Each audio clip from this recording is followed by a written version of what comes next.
A little earlier this week, I posted a picture that I had created for a friend of mine's wedding. It was a piece of glass tile with their names on it.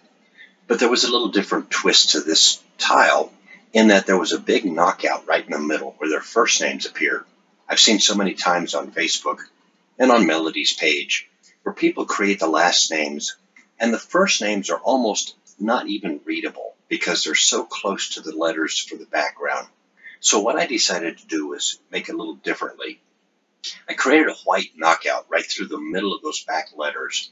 And I had a lot of people that asked me, how did I create this in Design Space? And asked if I would produce a step-by-step video. So here you go. This is what we're going to wind up with. Let me show you how we got here. We'll get rid of this and we'll start over.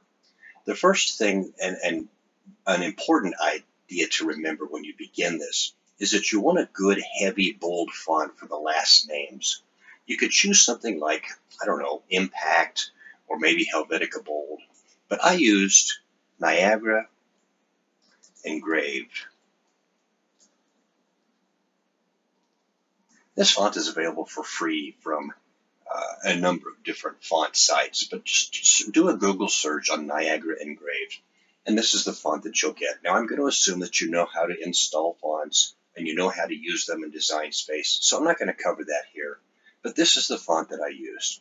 So once I had the font chosen, let's go ahead and type their last name in. Their last name is Wood.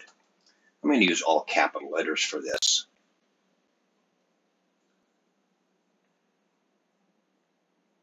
And it's going to take a second, but there it is. Okay.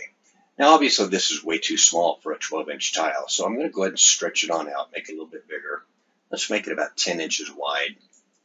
And I don't like how long it is. I want to shorten it up lengthwise. So I'm going to click this little padlock down here in the corner so that I can stretch it unproportionally. And that is, I can make it skinny without it getting fatter on me, without it getting wider. Now, something about there ought to be pretty good, but notice there's way too much space between those letters. This is going to make it a little bit less readable. So I'm going to go ahead and reduce this line space, or the word letter space rather, down to about 2. That ought to get pretty close. Whoops, down to 0.2 rather. That ought to get them pretty close. And yeah, I kind of like that. Maybe not quite so much, maybe a little bit wider than that. Let's go up just a little bit more. There, I like that. That should be pretty good. So we've got the letters in place now. I'm going to make them a little bit taller. Yeah, something more like that. So that I have a lot of space for my little knockout, which is going to go right through the middle of those letters. To do the knockout, I simply come over here to the Shapes menu and select a square. Now, once I have my square, again, I'm going to unlock the little padlock down here so that I can stretch it non-proportionally. I'm going to make it right through the middle of those letters, leaving the top and the bottom. And something about like that ought to work pretty good. It doesn't necessarily have to be centered. It really doesn't matter if it's centered, as long as the top and the bottom are about right. So you want to get it pretty much in the center, top and bottom. But as far as right and left, that's not that important. So just somewhere right about, say, right about there. That looks pretty good. Once you've got that done, then go ahead and select everything, the square and the letters, and simply go down here to the bottom and choose Slice. What that does is that takes that letter and chops it right where that square was. And I know from experience that this layer right here is the layer that has the top and the bottoms of those letters. So I'm going to turn that off just for a minute. What I have left is what I want to get rid of. So I'm going to select all using Control-A on a PC or Command-A on a Mac and simply hit the Delete key. This leaves me, when I turn this little eye back on, this leaves me the top and the bottom with all the center of those letters completely gone. Now, it still isn't quite readable enough for me. What I wanted to do is put a small line right across the bottom here of the top part of the letters, and also here across the top of the bottom part of the letters. Now, one of the big knocks on Design Space is that you can't draw straight lines. Well, actually, you can draw straight lines. And the way to do that is to come back to your Shapes menu and grab another square. Now, again, we don't want to We don't want to keep it as a square, so I'm going to turn off this little, unlock the little lock button down here on the bottom.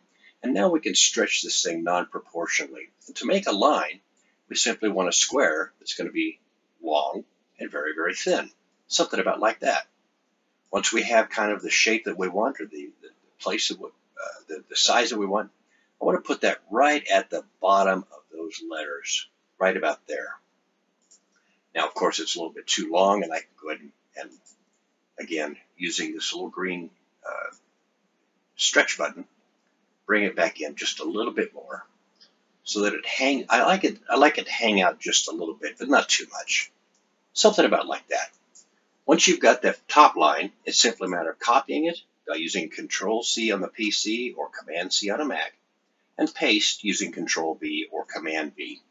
Now I can position this one right there at the bottom of those letters. And what you have now is a nice readable last name with plenty of white space there to put the first names. So for the first names, again, I'm going to just type in their name, and I'm going to use the font called I Love Glitter. That font has just become really popular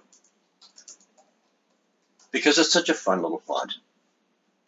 So we'll use I Love Glitter, and I'm just going to go ahead and I'm going to paste it in because I already happen to have copied it, and use that open bracket to start the thing. That'll get that nice little curly Q at the front, and the closing bracket at the end.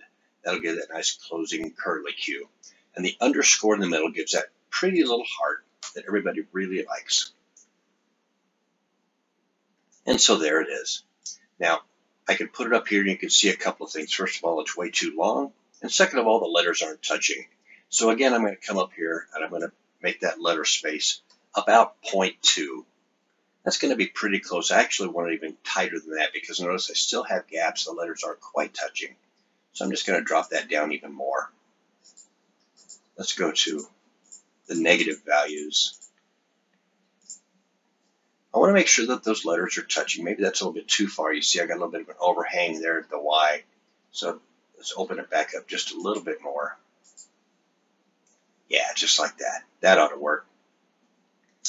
And again, I can kind of position that around. And it's a little bit longer than what I want, so I'm just going to go ahead and again unlock down here, and I'm just going to bring it in non-proportionally, and maybe even stretch it up a little bit, make it a little bit taller, until I get the size that I want. I'm going to position that roughly in the center.